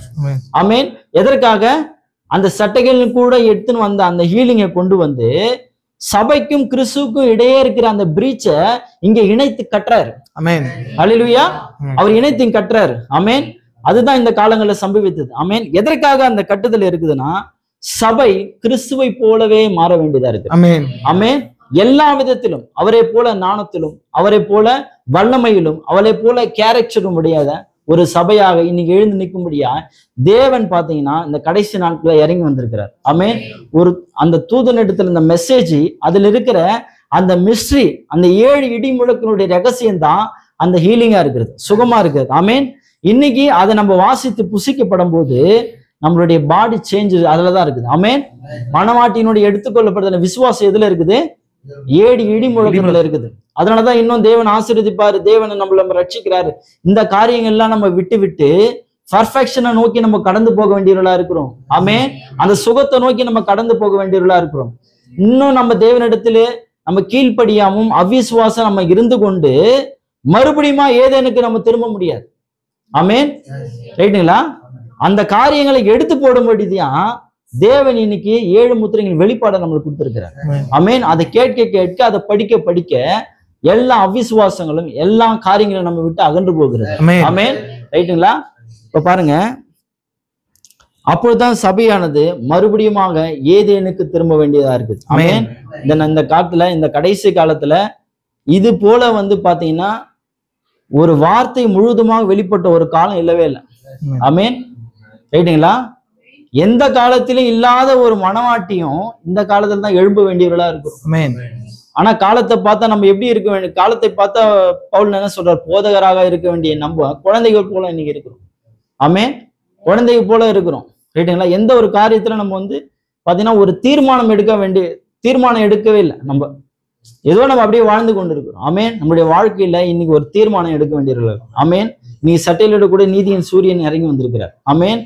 அதை நம்ம புசிச்சு நம்மளுக்கும் தேவனுக்கு இடையில எந்த ஒரு இடைவெளியும் இருக்காதபடி தேவனை நாமும் இணைந்து செல்ல வேண்டியவர்களா இருக்கும். ஆமேன். அந்த நோக்கத்துக்கு தான் இந்த மெசேஜை பிரீச் பண்ணார். ஆமேன். கர்த்தர் தாமே உங்களை ஒரு ஆசீர்வதிப்பார்கள். அல்லேலூயா. சரி, நேரம் நிறைய கொடுத்த பிரதருக்கு ஒரு கர்த்தர் தாமே சகோதரனை ஆசீர்வதிப்பாராக. இல்லைங்க, ஒரு கரங்களை தட்டி தேவன் தாமே ஒரு ஆசீர்வதிப்படிக்கு ஏற்படுத்தலாம். அல்லேலூயா. சரி, ஒரு அருமையான ஒரு செய்தி சகோதரன் சகோதரமா, அருமையான செய்தி. பிரதர் ஃபர்ஸ்ட் டைம் முதல் அப்படி இருக்குன்னு நினைச்சேன். ஆனா பேசுவார், நல்லா மெசேஜ் பேசுவார், நம்மளாம் மெசேஜ் பேசுவார். அதான் ஒத்த புள்ளி உள்ள பறவைகள் ஒன்றா பறக்கும்னு சொல்லி இல்லைங்களா? Flocks of feathers flying together அப்படின்னா ஒத்த புள்ளி உள்ள பறவைகள் ஒன்றா பறக்கும். நான் இங்க ஒரு ப்ரீச்சர் இங்க கொண்டு வரேன்னா நல்லா எப்பவுமே ஞாபகம் வச்சுக்கணும். நீங்க ஆடுகளா இருக்கிறீங்க, ஃபர்ஸ்ட் நீங்க இம்பார்ட்டன்ட். இந்த ஆடுகளை போஷிக்கிறதுக்கு என்ன தேவன் இங்க வச்சிருக்கிறாருன்னா கரெக்டான உங்க ஆத்மாக்களுக்கு தேவையான நபரை தான் நான் இங்க அப்பாயிண்ட் பண்ணுவேன் இல்லைங்களா? அதே நேரத்துல அந்த நபருக்கும் ஒரு அந்த ஆவியுடைய திருப்தி இருக்கணும். உங்களை பார்க்கும்போது அந்த திருப்தி, நாங்க இப்போ இந்த குழந்தை அழுகுது, அந்த பிள்ளை என்ன பண்ணுவோம்? பால் குடிக்கும் இல்லையா? நம்ம குழந்தைகள் கிடையாது இல்லைங்களா? நம்ம கழுகு குஞ்சுகளா இருக்கிறோம். கழுகுன்னு சொன்னா என்ன அர்த்தம்? அழகினால ஊட்டுவதுன்னு அர்த்தம். ஈகிள் மீன்ஸ் அழகினால் ஊட்டுவது. அப்படின்னா கழுகு, ராஜ கழுகாகிய தேவன் எடுத்துட்டு வந்து ரத்தத்தை கொடுக்கும் போது நம்ம என்ன பண்ணுவோம்? வாயை திறக்கணும். அதனால சொல்லுது, உன் வாயை விரிவாய் திற, நான் அதை என்ன பண்ணுவேன்? நிரப்புவேன். வாயை திறக்கும் போது மீன்ஸ் எப்படி திறக்கணும்? ஆமீன் அல்லேலூயா சொல்லி ரிசீவ் பண்ணும், வேர்டை வெல்கம் பண்ணும். வேர்டு எப்படி இருக்குது இன்னைக்கு? வேர்டு கிறிஸ்துவா இருக்கிற நீங்க வெல்கம் பண்றீங்களா? அநேக நேரத்துல வெல்கம் பண்ணணும். நீங்க ஒரு சில வெல்கம் பண்றீங்க, வேர்டை வெல்கம் பண்ணும். எப்படி வெல்கம் பண்றது? ஆமேன் அப்படின்னும் போது எஸ் அது எனக்கானது அப்படின்றத நீங்க ரிசீவ் பண்ணி எடுத்துக்கிறீங்க. அநேக விஷயங்கள், அருமையான காரியங்கள். நான் ரொம்ப காரியங்கள் எடுக்கல, இன்னும் கொஞ்ச நேரம் மட்டும் உங்களோட கூட காரியத்தை பகிர்ந்து நினைக்கிறேன். பிரதர் அது நல்ல பெரிய மெசேஜ் தான் இருக்கிற மெசேஜ். அது நேரத்தை கருதியோ சூழ்நிலை கருதியோ விட்டார். நம்ம சின்ன காரியத்தை தொடரலாம். மெயின் இந்த காரியம் கிடையாது. பாருங்க, காரியத்தை பேசினா ரொம்ப அருமையான விஷயம். பிரீச் அப்படின்றது, பிரீச்ன்னு சொன்னா நமக்கு தெரியும். பிரீச்னா ஒரு காரியத்தை இன்னொரு காரியத்துக்கான ஒரு நேரம் இருந்தது, என்ன ஆகி போச்சு? அது பிரிஞ்சு போச்சு இல்லைங்களா? அதனால தீர்க்கதரிசி எப்ப கொடுத்தாரு அந்த செய்தியை? 7 முத்திரைகளுக்கும் 7 சபை காலத்துக்கு பிளவு சீல்ஸ கொடுக்கறதுக்கு முன்னதாக கொடுத்தாரு. 7 முத்திரைகள்ன்றது என்னன்னு சொன்னா தேவனுடைய சிந்தையா இருக்குது. என்ன இருக்குது? உலகத்தோடு தேவனுடைய சிந்தை மறைக்கப்பட்ட பாகங்களா இருக்குது. அப்படின்னா இந்த ஏன் வானம் சிருஷ்டிக்கப்படணும், பூமி ஏன் சிருஷ்டிக்கப்படணும், ஏன் இந்த பூமியில ஏன் பாவம் வந்துச்சு, தேவன் ஏன் பாவத்தை அனுபவிக்கணும்? நிறைய பேர் கேட்கறாங்க இல்லையா? ஏதேன் தோட்டத்துல அந்த பழம் வைக்காம இருந்திருக்கலாம் இல்லையா? எதுக்கு இந்த பிரச்சனை? எதுக்குங்க இந்த பிரச்சனை? அப்ப எதுக்கு இந்த ட்ரெஸ் எல்லாம் போடுறது? அப்படியே இருந்திருக்கலாமே, பரிசுத்த ஆவியினால அப்படியே இருந்திருக்கலாமே, நம்ம மறிக்காம இருந்திருக்கலாமே. இந்த மாதிரி கொஸ்டின் எல்லாம் வருது இல்லையா? இப்ப இது எல்லாத்துக்கும் பதில் எங்க இருக்குதுன்னு சொன்னா தேவனுடைய சிந்தனையின் பின்புறத்துல இல்லைங்களா? இந்த வீடை ஏன் பிரதர் இப்படி கட்டினீங்க அப்படின்னா யார்கிட்ட கேட்கணும்? ஓனர். அது மாதிரி இந்த வீடெல்லாம் இப்படி உண்டு பண்ணார் இல்லையா? யார்கிட்ட கேட்கறது? அவரோட தான் கேட்கணும். அப்போ அது அவரோட சிந்தையோட பின்புறத்துல இருக்கிறது இல்லைங்களா? அந்த சிந்தையில பின்புறத்துல இருக்கிற அந்த பாகத்தை அவர் எப்படி வெளியே கொண்டு வர? வார்த்தை வடிவிலே வெளியே கொண்டு வந்தார், வேர்ட் ஃபார்ம்ல வெளியே கொண்டு வந்தார் இல்லைங்களா? அந்த வார்த்தையும் அவரும் ஒண்ணே, அது முத்திரைகளா இருக்குது. அது என்னவா இருக்குது? முத்திரையில இருக்குது. இப்ப 7 சபை காலங்கள்ன்றது என்னவா இருக்குதுன்னா அது சபையா இருக்குது. சபை காலம் என்ன? சபை தானே. ஒரு காலத்துலயும் வந்திருக்கிற சபை கூட்டம். சபைன்னு சொன்ன அர்த்தம் எக்லீஷியா. நான் ஆல்ரெடி உங்களுக்கு சொல்லியிருக்கிறேன். எக்லீஷியான்னு சொன்னா அடிமைத்தனத்திலிருந்து வெளியே அழைக்கப்பட்ட கூட்டம்.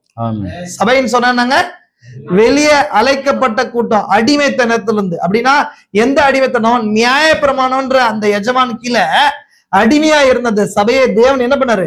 வெளியே கொண்டு வந்திருக்கிறார் இல்லைங்களா? எகிப்துல இருந்து எப்படி முதலா யாத்திரைகள் ஜனத்தை வெளியே கொண்டு வந்து வெளியே கூட்டு வந்து நிறுத்தி இருக்கிறார். அந்த சபை இன்னும் கிறிஸ்துவோட கூட ஜெல் ஆக கிடையாது, தேவனோட கூட ஜெல் ஒன்னாக கிடையாது. ஏன்னா அவங்களுக்கு நடுவில் என்ன ஆகி போச்சு? பிளவாய் போச்சு. இப்ப இந்த சபை காலன்றது யாருங்க சபை காலன்றது? அது சபையா இருக்குது. முத்திரைகள்ன்றது யாரு? தேவனா இருக்கிறார்.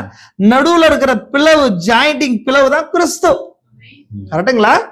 கரெக்டுங்களா?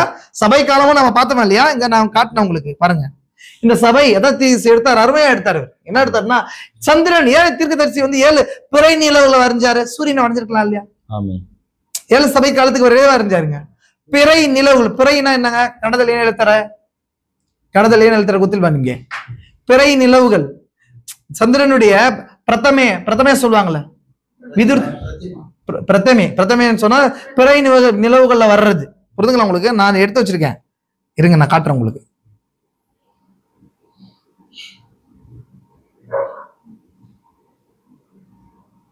சரி நான் காட்டுறேன் உங்களுக்கு, கவனிங்களா? அப்போ சந்திரனுடைய நிலவு பிறைகள் இருக்குல்ல, அந்த பிறைகள் 7 பிறைகளா சபை காண்பிக்கப்படுது சபை காலத்துல. கிறிஸ்து போனதுல கிறிஸ்து வர வரைக்கும் 7 நிலைகள் இருக்க போகுதுன்னு சொல்லி. அப்ப சொன்னாரு சபைன்றது பிறைன்றது கிறிஸ்துவ சபையை குறிக்குது, சூரியன்ன்றது கிறிஸ்துவ தேவனை குறிக்குது இல்லையா? அப்போ நம்ம தனியா வெளிச்சத்தை காட்ட முடியாது. வெளிச்சம்ன்றது இந்த தேவனுடைய சத்தியத்தையும் இந்த பூமியில தேவன் என்னவா இருக்கிறாரோ அதை காண்பிக்கிறதா இருக்குது. சபை என்ன பண்ணுது? ஒரு காலத்திலயும் கிறிஸ்துவ பிரதிபலிச்சு காட்டுது இல்லைங்களா? பிறை நிலவுகள் பார்க்கும்போது சூரியன்ல இருந்து வெளியே பூமி மேல வருது இல்லைங்களா? பூமி மேல வருது. சூரியன்ல இருந்து சந்திரன் மேல வெளிப்பட்டு பூமி மேல வருது, வெளிப்பட்டு பூமி மேல வருது. இந்த மாதிரி 7 காரியங்கள் இருக்குதா இல்லைங்களா?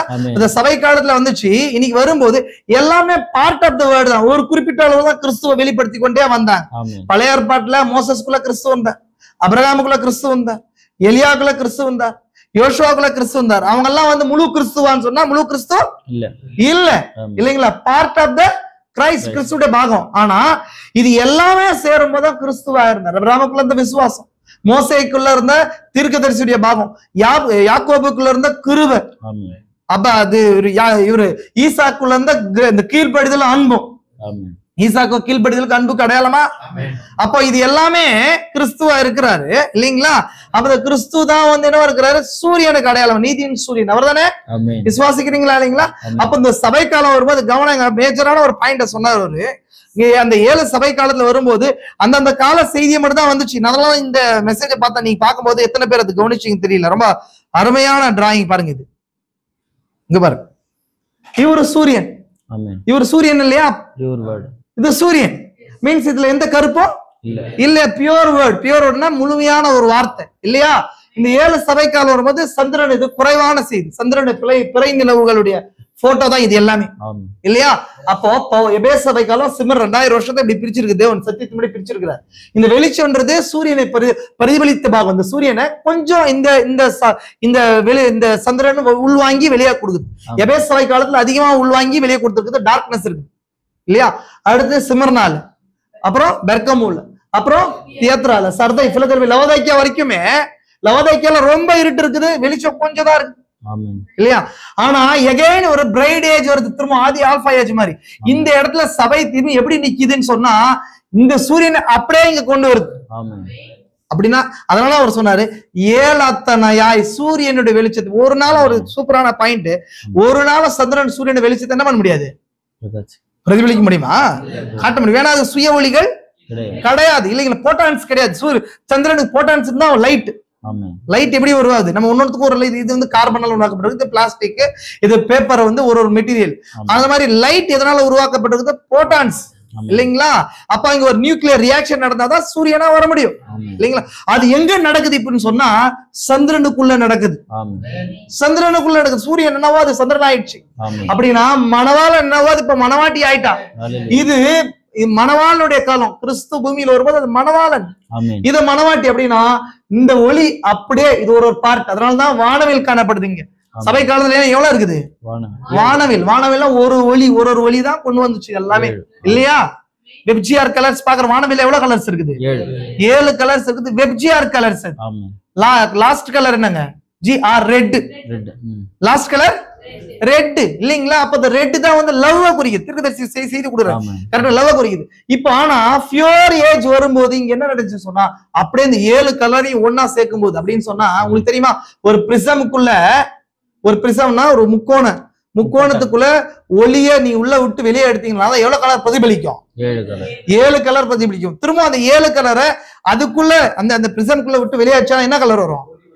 ஒரு கலர் வரும் இல்லைங்களா? அது மாதிரி இந்த 7 சபை கால செய்தியை ஒண்ணு சேர்த்து கொண்டாந்து வரும்போது இந்த காலத்துல பிரைட் ஏஜ்ல வரும்போது ஒரு வெளிச்சம் சூரியனை போல பிரதிபலிக்கும் சபை, அந்த பியோர் வல்லமை இல்லைங்களா? அப்ப என்ன நடந்துச்சுன்னு சொன்னா கிறிஸ்து சபையையும் முத்திரைகள் ஆகிய தேவனுடைய சிந்தையும் இணைக்கிற பாலமா வந்தார். அதுதான் பிரீச். அதான் என்னவா இருக்குது? அதுதான் சகோதரன் சொன்னாரு. அப்போ நம்ம எங்க இருக்கிறோம்? சரியா எங்க இருக்கிறோம்? கிறிஸ்து பிரீச்சா இறங்கி வந்திருக்கிறா இல்லையா? பலமுள்ளதானா புத்ததானா வந்திருக்கிறாரு. இனி காலம்ன்றது யாரு? நம்ம. நித்தியன்றது யாரு? அது அவரு. ரெண்டும் ஒரு மனுஷனுக்குள்ள ஒன்றிணைஞ்சு நிக்கு இல்லையா? காலமும் நித்தியம் என்னாச்சு? ஒன்று தலிவு கொண்டது, பிளெண்ட்ஸ் டுகெதர் அப்படின்னா ஒன்றிணைஞ்சிடுச்சு. காலம்ன்றது நித்தியம்ன்றது நாங்க இனி காலம் செல்லாதுன்னு சொன்னா இனி காலம் முடிஞ்சுன்றது அர்த்தம் இல்ல, காலமே இல்லாம போகுதுன்னு. Amen. Time shall be no more. இனி காலம் இருக்க போவதில்லைன்னு அர்த்தம். டைம் பினிஷ் கிடையாது. இந்த டைம் முடிஞ்சு ஒரு 5 நிமிஷம் முடிஞ்சு அப்படி கிடையாது. Shall be no more. இனிமேல் காலமே என்ன இருக்க போறது கிடையாது. காலத்து ஏன்னா காலத்துல இந்த உலகம் வந்து காலத்துக்கு ஒரு டைம் இருந்துச்சு. ஆதாம் சொன்னார் இல்லையா, நித்தியத்துல என்ன ஆயிடுச்சு, ஒரு ஹோல் சொல்லுச்சு. மனுஷன் பாவத்துல விழுந்துட்டான். திரும்பவும் அந்த காலமும் நித்தியமும் கொண்டு ஒன்று இணைக்கிற அந்த பாலமா தான் யார் இருக்கிறதுங்க, கிறிஸ்து பலமுள்ள தூதனா இறங்கி வந்தார். அதனால தீர்க்கதரிசி பிரீச் மெசேஜ் கொடுத்தார் சீல்ஸ்க்கு முன்னாடி. ஏன்னா சபை காலத்து வரைக்கும் தீர்க்கதரிசி குறிச்சு முடிச்சார். ஏன்னா அந்த சபை இது நிலை 7 சபை காலமும் சபை என்ன இருந்துச்சு இல்லையா, திரும்ப சபையையும் தேவனையும் ஒன்றிணைக்கிறது. நம்ம பார்த்தோமா ரீகன்சிலியேஷன் பார்த்தோம், ஒப்புரவாக்குதலின் ஊழியம் பார்த்தோமா இல்லையா, ஒப்புரவாக்குதலின் ஊழியம், அதுதான் பிரீச். இப்போ என்ன ஆகுதுன்னு சொன்னா சபைக்குள்ள கிறிஸ்து வரும்போது 7 அத்தனையான ஒளியா இருக்குது. Light 7-fold glory. சபை இன்னைக்கு என்ன பண்ணுது, அதனாலதான் நாங்க பார்ட் வேர்ட பிரீச் பண்ணல, ஃபுல்லா வேர்டு 7. அதான் 7 காலத்துடைய வெளிச்சம். சூரியனை போல 7 அத்தனையா வருது, 7 அத்தனையா வருதுன்னு சொன்னா என்ன அர்த்தம்னு சொன்னா 7 seals revelation. ஒரு காலத்துலயும் ஒரு செய்தி பார்ட் வேர்டு தான் இருந்துச்சு. இன்னைக்கு வெளிச்சம் எதுக்கா இருக்குது, உங்களுடைய வெளிச்சம் என்னுடைய பாதங்களுக்கு, உங்களுடைய வார்த்தையோட பாதங்களுக்கு என்ன இருக்குது, தீபமா இருக்குது. நாம யாத்திரையில இருக்கும்போது இந்த இன்னைக்கு என்ன இருக்குது, தீபமா 7-fold gloryல வந்துருக்கு. அப்ப அந்த மாதிரி என்ன அருமையான ஒரு செய்தி, அருமையான ஆழமான செய்தி, இதுக்குள்ள எல்லாமே அடங்கிருக்கு இல்லைங்களா. நீங்க பிரீச்சை படிக்காம சீல்ஸை படிச்சீங்கன்னா உங்களுக்கு ஒண்ணுமே புரியாது. எதுக்கு என்ன நோக்கத்துக்காக தீர்க்கதரிசி எப்பவுமே கொடுக்கும்போது பிரதர் சொன்ன அதே பாயிண்ட் தான் சொல்றேன். நீங்க எதுக்கு படிக்கிறீங்க, எதுக்காக அந்த செய்தி கொடுக்கப்பட்டிருக்குது, எந்த காலத்துல கொடுக்கப்பட்டிருக்குது, தீர்க்கதரிசியுடைய நோக்கம் என்ன. நீங்க ஒரு சில நீங்க புதுசா உட்காந்துருப்பீங்க, உங்களுக்கு கொஞ்சம் ஆச்சரியம் சொந்த காரியம். ஏன்னா இப்ப பாரு நம்ம பெந்தகோஸ்து நம்ம இதை குறிச்சு பைபிளை குறிச்சு கேட்டோம்னா இவங்க தீர்க்கதரிசியை குறிச்சு சொல்றாங்க அப்படின்னு ஆச்சரியமா இருக்கும். ஆனா நீங்க வார்த்தைக்குள்ள வந்து நீங்க பாத்தீங்க சொன்னா பைபிள் சாதாரணமா புரிஞ்சு கொள்ளவே முடியாது நம்மளால. பைபிள் உன்னால மனுஷனால வந்து டினாமினேஷனாலையும் இல்ல பைபிள் ஸ்டூடெண்ட்ஸால புரிஞ்சு கொள்ள முடிஞ்சுன்னா இவ்வளவு பிரிவுகள் இருக்கவே இருக்காது. எதுக்கு இவ்வளவு பிரிவுகள் இல்லைங்களா. எழுதினவர் யார் வந்தா யார் இருக்கிறார், அவர் வந்து சொல்றது சொன்னா மட்டும் தான் புரியும். அப்ப அவர் யாருக்கு எப்படி வர்றாருன்னு சொன்னா தேவன் எப்பொழுதுமே வந்து இன்னைக்கு சொல்ற மாதிரி காதுல வந்து என் கூட பேசுறாரு. இல்ல வந்து என்ன கதை போங்க கதை அப்படி இல்ல. தேவன் பேச மாட்டாருன்னு சொல்ல கிடையாது, தேவன் பேசுவார். தேவன் வந்து ஒரு ஒழுங்கும் திறமும் உடைய தேவன் இல்லைங்களா. அப்ப எப்படி சொல்றாருன்னு சொன்னா நல்ல பரிசுத்த ஆவியானவர் தான் பேசுவார். பரிசுத்த ஆவியை குறிச்சு 17 அதிகாரத்துல 14-17 வரைக்கும் சொல்லுது இல்லைங்களா. பரிசுத்த ஆவி வருவார், அவர் நீதியை குறித்தும் பாவத்தை குறித்தும் நியாய தீர்ப்பத்தையும் கண்டித்து உணர்த்துவார். எப்படி கண்டித்து உணர்த்துவார், பரிசுத்த ஆவி 7 சபை காலத்துல செய்தியாளர்களுக்குள்ள வந்து பேசுவார். அதனாலதான் சபை காலத்தை சொல்லும் போது என்ன சொல்லப்படுது, ஆவியானவர் சொல்லுகிறதை காதுள்ளவன் கேட்க கடவன். அப்ப அங்க ஒரு காரியத்தை சொல்லு, இங்க வார்த்தை சொல்வாரா, அவரே கண்டுபிடித்து உணர்த்துவார். நிறைய பேர் சொல்றாங்க, என்ன சொல்றாங்க சொன்னா உங்களுக்குள்ள இருக்கிற அபிஷேகமே உங்களை நடத்தும். அப்ப எங்களுக்கு யாரும் பிரீச் பண்றது வேணான்ற தவறு. அப்ப அந்த இடத்துல தேவன் அப்படி சொல்லிட்டு இந்த இடத்துல இந்த ஆவியாளர் சொல்லுகிறதவை காதலவன் கேட்க கடவன், இந்த சபை சொல்றது செய்தியாளன் சொல்றது கேளுன்னு சொல்லுவாரா, அப்படி கிடையாது. தேவன் பரிசுத்தாவே பேசுறாருங்க. எப்படி பேசுறாருன்னா செய்தியாளனுக்குள்ள பேசுறாரு. தீர்க்கதரிசி சொல்றாரு இல்லையா, தேவன் வந்து பிரசங்கிறதுக்கு எதை பயன்படுத்தல, சூரியனையோ சந்திரனையோ மரங்களை பயன்படுத்தல. யாரை பயன்படுத்துறாரு, தம்மை போல ஒரு மனுஷனை பயன்படுத்துறாரு. செய்தியாளன் என்ன பண்றாரு, ஒரு காலத்துல தேவன் தனக்கான ஒரு செய்தியாளனை வச்சிருக்கிறார். அந்த மனுஷனுக்குள்ள இன்னைக்கு ஒரு செய்தியாளன் அனுப்பப்பட்டிருக்கிற அந்த செய்தியாளனுக்குள்ள 7 seals revelation வச்சார். அந்த தேவனே அந்த சரீரம் தான் சின்ஃபுல் பாடி. அப்ப அந்த அதுக்குள்ள இருக்கிற அந்த காரியம் தான் என்ன பண்ணுச்சு, நம்மள தேவனோட கூட ஒன்றிணைச்சு அவர் இறங்கி வந்திருக்கிறார். அதான் மேஜரான மெசேஜ் இன்னைக்கு. பலமல்ல தூதனா அவர் இறங்கி வந்திருக்கிறார். அவர் வந்து என்ன பண்றாரு, வந்துட்டார் 7 முத்திரைகள் வந்துட்டாரு. வந்து என்ன பண்ணாரு சொன்னா இன்னைக்கு மனவாட்டியோட கூட யுனைட்டிங் ஒன்றாக சேர்ந்து கொண்டிருக்குது. காணக்கூடாத இணைப்பு நடந்து கொண்டிருக்கிறது. அந்த பிளவு இன்னைக்கு என்ன போச்சு, முடிஞ்சிச்சு. ஸ்டில் பிளவு கிடையாது, பிரீச் இல்ல. இப்போ பிரீச் என்ன இல்ல, நமக்கு இல்ல பிரீச் இல்ல. இப்ப என்ன போச்சு, வார்த்தையும் மனவாட்டியும் இணைக்கப்பட்டிருக்கிறாங்க. மனவாளன் மனவாட்டி என்ன பண்றாங்க, இணைக்கப்பட்டிருக்கிறாங்க. இணைப்பு நடந்து கொண்டிருக்குது. அந்த இணைப்பு இந்த ஃபுல்பிட்ல இருந்து பிரீச்சிங் மூலமா இணைக்க இந்த வார்த்தை நீங்க கேட்கும் போது நீங்க தேவனோட இணைந்து கொண்டு நம்ம மீண்டும் ஏதனுடைய நிலைக்கு போய் கொண்டிருக்கோம். புரிஞ்சுக்கலாம். உங்களுக்கு அருமையான பாயிண்ட், அருமையான பேசப்பட்ட காரியங்களை தேவன் கூட ஆசீர்வதிப்பாராக. தேவன் அவரையும் அவருடைய ஊழியத்தையும் அவருடைய குடும்பத்தாரையும் தேவன் ஆசீர்வதிப்பாராக. சகோதரனை குறிச்சு நான் ஸ்டார்டிங்ல பேசுறதுக்கான நேரம் அமையல, நான் சொல்லிடுறேன். அவர் சொன்னதுதான் ஏறக்குறைய ஒரு 1.5-2 இயர்ஸ்க்கு முன்னாடி சகோதரன் வந்து கால் பண்ணார். அநேக நபர்கள் கால் பண்றாங்க. அதுல பிரத்யேகமான ஒரு சகோதரன் இவருக்குள்ள இருக்கிற அந்த வரத்தை கண்டுகொள்ள அடியேன் கிருபை செய்தார். தேவன் கிருபை செய்தார். நான் கண்டுகொண்டேன். அநேக நபர்கள் கேட்பாங்க, ஊழியக்காரர்களும் கால் பண்ணுவாங்க, செய்தியை கேட்டு ஒரு சில ஃபெலோஷிப்காக கால் பண்ணுவாங்க. அப்படி இருக்கும்போது சகோதரனோட கூட டிராவல் பண்ண முடிஞ்சு, அதே ஆவியோட கூட இருக்கிறதுனால அவருடைய ஊழியத்தை அவருக்குள்ள இருக்கிற அந்த கிறிஸ்துவ வாழ்க்கையின் பாடுகளை குறிச்சும் ஒரு சில விஷயங்கள்லாம் பேசும்போது ரொம்ப இதா இருந்தது. அதுலயும் வந்து வார்த்தைக்காக நிக்கிறாரு சகோதரன். அப்ப அப்படி இருக்கும்போது அவருக்கு நம்ம பார்க்கும்போது அநேக நாளா நான் வாஞ்சித்து கூப்பிட்டு இருந்தேன், வாங்க பிரதர் ஒரு டைம் வந்து என்ன பண்ணுங்க, உங்களுடைய சாட்சியையும் உங்களுக்குள்ள இருக்கிற அந்த பாகத்தை எங்களோடு கூட பகிர்ந்து கொள்ளுங்கன்னு சொல்லி நான் அழைக்கும் போது அவரு லாஸ்ட் வீக் டேஸ்ல வரதா இருந்துச்சு. சரி இந்த சண்டே வந்து பிளான் பண்ணோம், சரி பிரதர் வரேன் அப்படின்னு சொல்லி வந்தாரு. அவர் ஃபர்ஸ்ட் டைம் தான் இப்படி. நெக்ஸ்ட் வரும்போது இன்னும் அதிகமா பேசுவார். நல்ல வார்த்தையை குறித்து தாகம் இருக்கிற மனுஷன், அநேக செய்திகளை கேட்டுக்கிற மனுஷன், அநேக வார்த்தைகள் தெரியும், வெளிப்பாடுகள், அதிகமான வெளிப்பாடுகள் தெரியும். நீங்க இப்பயே பார்த்திருப்பீங்க. ஃபர்ஸ்ட் டைம்ன்றதுனால நமக்கு அப்படி இருக்கும். போக போக இன்னும் அவர்கிட்ட இருந்து அநேக ஜூஸ் என்ன பண்ணலாம், நம்ம உறிஞ்சிடலாம். ஒரு காரியத்தை வைக்க கூடாது, நம்ம எல்லா காரியத்தையும் என்ன பண்ணுங்க, உள்ள இருக்கிற அந்த வார்த்தை எல்லாத்தையும் உறிஞ்சி எடுத்துக்கலாம். இருக்குது, புரியுதுங்களா உங்களுக்கு? அப்ப தீர்க்கதரிசி சொல்றாரு இல்லைங்களா, எப்பொழுதுமே லீலி புஷ்பமானது அங்க இருக்கிற உள்ள இருக்கிற அந்த குட்டையில இருக்கிற அங்க இருக்கிற தவளைகளும் லிசார்ட்ஸ்க்கும் தெரியாது. தூரத்துல இருக்கிற அனிபி இருக்கு இல்லையா, தேன் பூச்சிகளுக்கு தான் தெரியும். அந்த மாதிரி தேவன் அந்த இடத்துல வச்சிருக்கிறார் சகோதரன், நான் பார்த்தேன். அப்ப என்ன பண்ணாங்க, ஒரு சிறுமை எளிமையான ஒரு பாத்திரமா தேவன் வச்சிருக்கிறார். உள்ள வந்து தேவனுக்கு தேன் வச்சிருக்கிறார். தேன் எதுக்கு அடையாளமா இருக்குது? தேன் காலத்தின் செய்தி இல்லையா? தேன் என்னங்க, சகோதர சிநேகம் செய்தி, ஒரு மெசேஜ் அது. அப்ப அது எடுக்கிறதுக்கு தான் என்ன பண்ணுது நம்ம இங்க இருந்து என்ன பண்றோம், அவர் வந்து எடுத்துக்கிறோம், கொஞ்சம் கொஞ்சமா என்ன பண்றோம், எடுக்கிறோம் இல்லைங்களா உங்களுக்கு? அப்ப சகோதர அன்பு நம்ம இங்க இருந்து எடுத்துக்க மெசேஜ் எடுத்து என்ன பண்ண சொன்னா நம்ம யூஸ் பண்ணிக்கணும். அவருக்குள்ள இருக்கிற எல்லா காரத்தையும் யூஸ் பண்ணிக்கணும். ஒருவேளை வந்து என்ன பண்ணாங்க, அவருடைய ஊழியத்துக்காக ஜெபித்துக் கொள்ளுங்க. ரொம்ப அவருக்கான கஷ்டப்பட்டு என்ன பண்றாரு, இந்த குடும்பத்தை லீட் பண்றதோ மற்ற காரியங்களை மினிஸ்ட்ரியோ ரொம்ப வந்து பேர்டனா இருக்குது. அவருக்குள்ள ஒரு தாகம் இருக்குது. நான் அடையாளம் கண்டுகொண்டேன், மினிஸ்ட்ரி கண்டிப்பா ஏதோ ஒரு காரியத்தை தேவன் வச்சிருக்கிறாரு பிரதர், நீங்க வந்து எங்களுக்கு பகிர்ந்து கொள்ளுங்கன்னு சொல்லும்போது வந்தார். அந்த அன்பின் அந்த அழைப்புக்கு வந்து இணங்கி வந்தார். அவரையும் அவருடைய குடும்பத்தையும் இல்ல அவருக்குள்ள இருக்கிற அந்த ஊழியத்தின் பாகத்தையும் தேவன் ஆசீர்வதிப்பாராக. நாம் எல்லாம் ஜெபிக்கலாம், முழங்கால் படிடலாம், எல்லாம் முழங்கால் படிடலாம், ஜெபிக்கலாம்.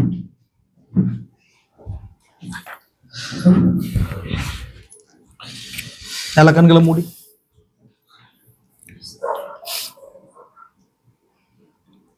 எல்லா கண்களை மூடிச்சு.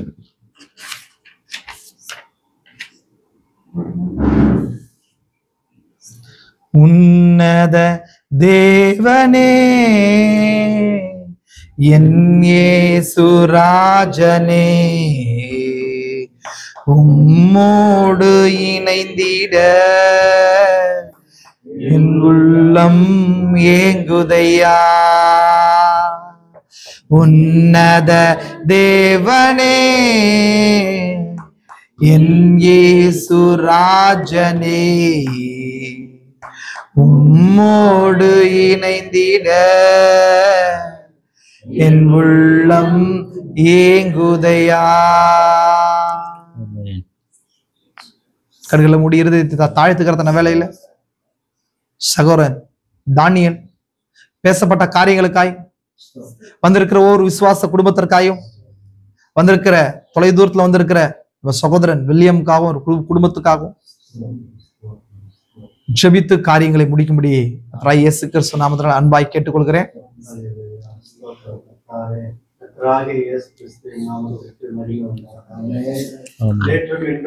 மாறாத சர்வ வல்லமை வானத்தையும் பூமியையும் எல்லா சகல சிருஷ்டிகளையும் சிருஷ்டித்த சிருஷ்டிகர்த்தாவே, இந்த கர்த்தருடைய இந்த உயிர்த்தெழுந்த நாளில் நாங்கள் எல்லோரும் கூடி வந்திருப்பது உங்களுடைய கிருபை ஆண்டவரே. அநேக ஜனங்கள் ஆண்டவரே இங்க வந்திருக்கிறோம் கர்த்தாவே.